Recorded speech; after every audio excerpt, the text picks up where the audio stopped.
celebrating the revolution. It's the 4th of July.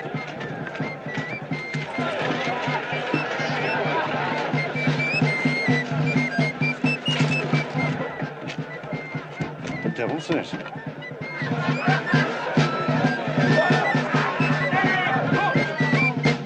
Gentlemen, you're invited for free drinks at the wash stand. It's the 4th of July, a little present from the colonial. Down the British. Yeah. Quite right, too. And a little drink to Tom. And they're getting home. Very well, we accept. Up the rebels! Down the British. Gentlemen, if you care to follow us, how about, hey! Hello now, ha!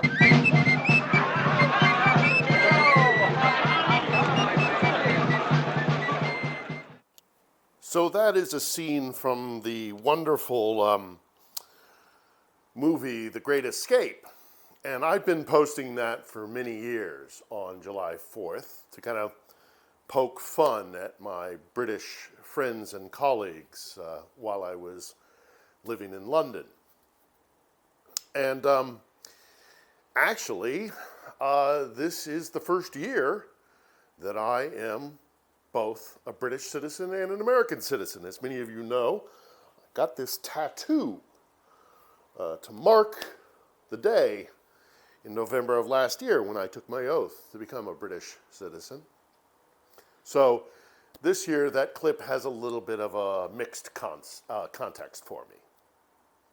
But also this year, I find myself in the middle of what I believe to be a colonial war of independence for Ukraine. I share this idea with the great American historian Timothy Snyder, and I urge any of you who are very much interested in the history of Ukraine and why we are living the culmination of that history to pick up Snyder's book, Bloodlands. Like the American War of Independence, I believe that this war is about many of the same things that the American founders were fighting for, and that is the right to self-determination, the right to liberty, even the pursuit of happiness, and all the other things that the American Constitution and the Declaration of Independence spoke about and stand for. I think that that is what is being fought for here as well.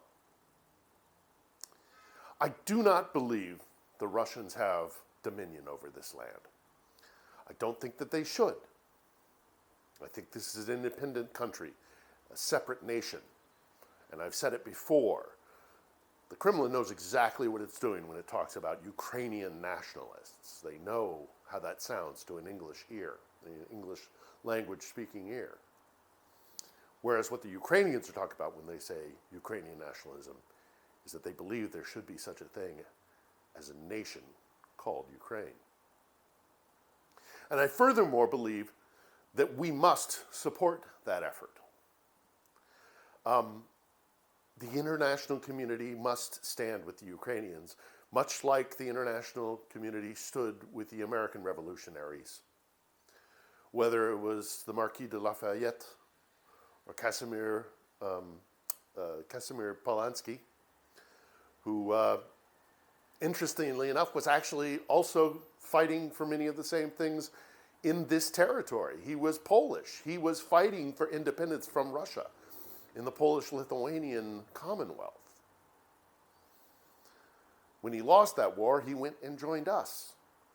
And those of you who are, good Midwesterners know that Pulaski Day is a big deal. It's time for us to return the favor. It's time for us to support Ukraine and for them to finally get the independence that they so long have strove for. This is a war that has been the culmination of many, many centuries of history. Russia does not have the right to determine the future of this land. Despite what they say, this is not just some other Slavic tribe, some place where Moscow gets to decide, gets to be the arbiter of what it is to be Slavic.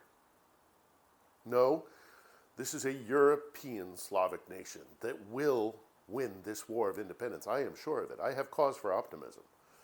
what that nation is going to look like, I don't know for sure.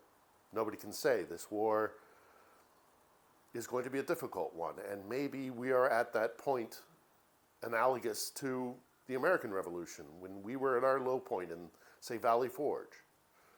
But ultimately, if the international community stands with Ukraine, they will break free from the grip of Moscow. They will forge a bright, golden future for themselves. And it will be standing with the ideals of liberal democracy. And perhaps it's time for us to remember what those ideals are as well. America's had a very difficult road since its War of Independence. Ukraine will as well.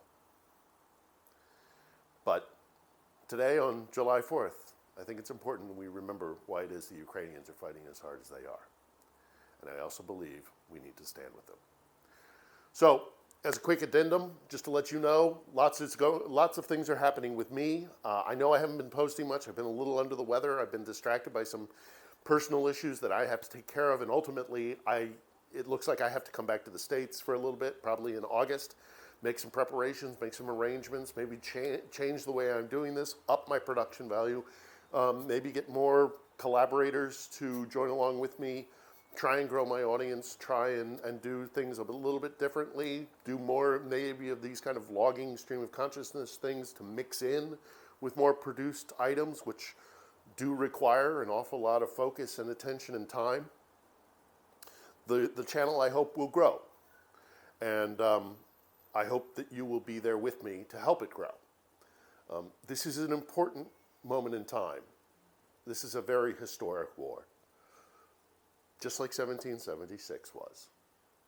So, on this July 4th, I wish all of my American audience members and friends a very happy Independence Day.